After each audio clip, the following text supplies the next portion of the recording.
Jabalpur high court ने कहा, राज्य शिक्षा सेवा संवर्ग स्वीकार करने वालों प्राथमिक शिक्षक तथा माध्यमिक शिक्षक और उच्च माध्यमिक शिक्षक की जुलाई 2018 में नवीन नियुक्ति दिनांक, वास्तविक नियुक्ति दिनांक न होकर काल्पनिक नियुक्ति दिनांक दर्ज कर रखी है। सुदामा प्रसाद शर्मा। जबलपुर हाई कोर्ट ने कहा कि राज्य शिक्षा सेवा संवर्ग स्वीकार करने वालों की जुलाई 2018 में AFMS पोर्टल पर दर्ज नवीन नियुक्ति वास्तविक नियुक्ति न होकर काल्पनिक नियुक्ति है। नवीन शिक्षक संवर्ग के सभी 3 लाख शिक्षक भाई बहन AFMS पोर्टल पर अपनी अपनी वास्तविक प्रथम नियुक्ति दिनांक दर्ज कराने के लिए अपने अपने संकुल केंद्र के प्राचार्य महोदय जो आपके वेतन आहरण अधिकारी भी हैं, एक आवेदन पत्र उनको तथा दूसरा आवेदन पत्र अपने जिला कोषालय अधिकारी महोदय को अपने आसपास के पोस्ट ऑफिस से रजिस्टर्ड डाक से ID कार्ड लगाकर भेजें, जिसमें आपका प्रथम नियुक्ति आदेश की फोटोकॉपी लगाएं। साथ में पहली बार आप जब शासकीय विद्यालय में उपस्थित हुए थे उसकी ज्वाइनिंग रिपोर्ट प्रथम उपस्थिति जो आपके पास उपलब्ध होगी,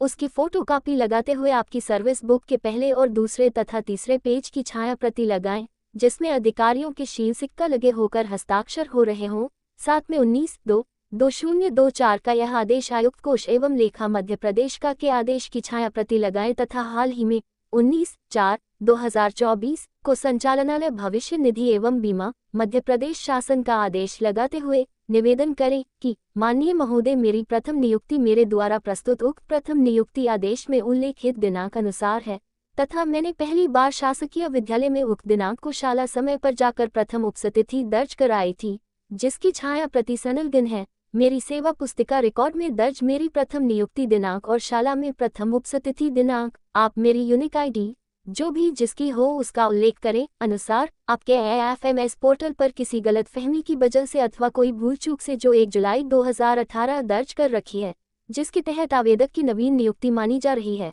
वहाँ AFMS पोर्टल पर आप मेरी वास्तविक प्रथम नियुक्ति दिनांक दर्ज करते हुए विद्यालय में मेरी जो वास्तविक प्रथम उपस्थिति दिनांक है वह दर्ज करते हुए AFMS पोर्टल पर लिखी नवीन नियुक्ति शब्द को विलोपित करके संविलियन शब्द जोड़ने की कृपा करें, क्योंकि आवेदन अपनी प्रथम नियुक्ति की दिनांक से शासकीय विद्यालयों में शिक्षा विभाग के पुराने सहायक शिक्षक और उच्च श्रेणी शिक्षक तथा व्याख्याता शिक्षकों की तरह अपने सेवाएं निरंतरता में देते हुए आ रहा है। आज तक आवेदक की एक दिन के लिए भी सर्विस ब्रेक नहीं हुई है। आवेदक का और शिक्षा विभाग के पुराने शिक्षकों का कार्यस्थल एक ही जगह पर है और काम करने का समय भी बराबर है। पढ़ाने लिखाने का सिलेबस भी एक जैसा ही है। हमारे नवीन शिक्षक संवर्ग के सभी शिक्षक भाई बहन की नियुक्ति मानदेय पर न होकर वेतनमान पर हुई थी तथा 3 वर्ष की परिवीक्षा अवधि संतोषजनक ढंग से पूर्ण करने के बाद हमें 2001 में नियमित वेतनमान पर नियमित कर दिया गया था। हमारी प्रति वर्ष वार्षिक वेतन वृद्धि लगाई जाती थी। हमारे लिए वेतन शासकीय खजाने से शासन की संचित निधि से बैंकों के माध्यम से हमारे बैंक के खातों में जमा किया जाकर प्राप्त होता था। अप्रैल 2007 में जब अध्यापक संवर्ग का गठन किया गया था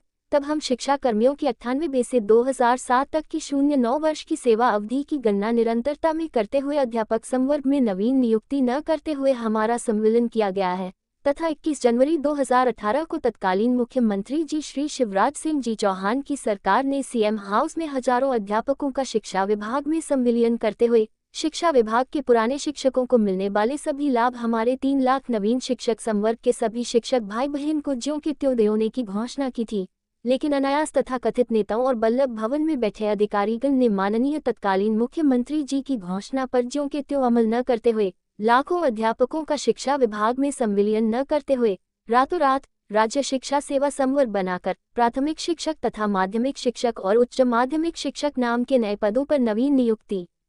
एजुकेशन पोर्टल पर दर्ज करा दी गई, जबकि उक्त संवर्ग के पदों पर नवीन नियुक्ति के लिए न इस्तेहार जारी हुआ, न रिक्त पदों की संख्या की घोषणा हुई और न हमारे अध्यापक भाई बहन ने दोबारा से कहीं अप्लाई किया, न फॉर्म भरे, न चयन हुआ, न मेरिट लिस्ट बनी और न हमारी किसी दूसरी शासकीय शाला में पद स्थापना हुई और न हमारे अध्यापक भाई बहन ने दोबारा कहीं दूसरी शाला में जाकर ज्वाइनिंग दी गई है। और सबसे बड़ी बात 30/11/2019 को हमारे नवीन शिक्षक संवर्ग के 16 शिक्षकों की सेवा अवधि 98 से 2019 तक 20 वर्ष की सेवा अवधि निरंतरता में पूर्ण करने वालों को परीक्षा परिणाम संतोषजनक नहीं होने के कारण 20 वर्ष की सेवा पूरी करने और 50 वर्ष की आयु पूरी करने के आधार पर इस्तीफा आवश्यक सेवानिवृत्ति देकर घर बैठा दिया गया था। तो फिर सवाल उठता है कि जब हमारे नवीन शिक्षक संवर्ग के शिक्षकों की 98 बालों की सेवा अवधि की गणना निरंतरता में करते हुए 2019 में 20 वर्ष की सेवा अवधि निरंतरता में पूर्ण करना शिक्षा विभाग के बल्लभ भवन में बैठे अधिकारीगण स्वीकार कर चुके हैं।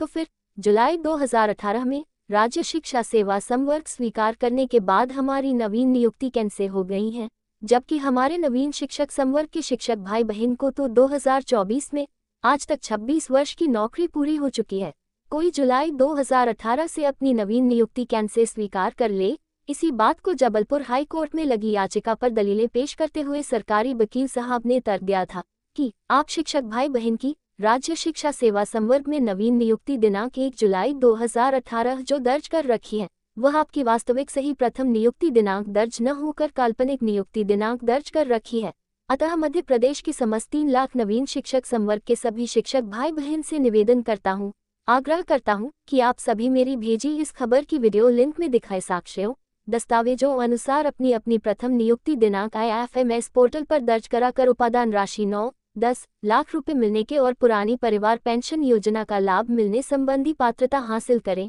सुदामा प्रसाद शर्मा, पूर्व प्रदेश अध्यक्ष, राष्ट्रीय पुरानी पेंशन बहाली संयुक्त मोर्चा, मध्य प्रदेश।